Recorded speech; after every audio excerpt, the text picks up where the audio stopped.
Hello and welcome to Do It Yourself channel.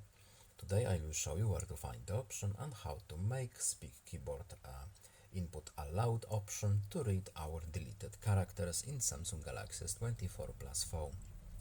Where to look for keyboard options? First, we need to open our phone settings. Then we're looking for General Management Options menu. Next, we need to open Samsung Keyboard Settings menu. And then we're looking for Swipe, Touch and Feedback option.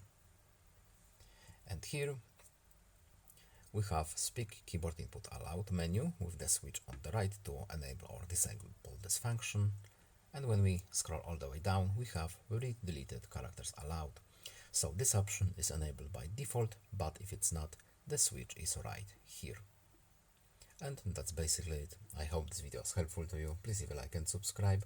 Have a nice day and see you in the next video. Bye.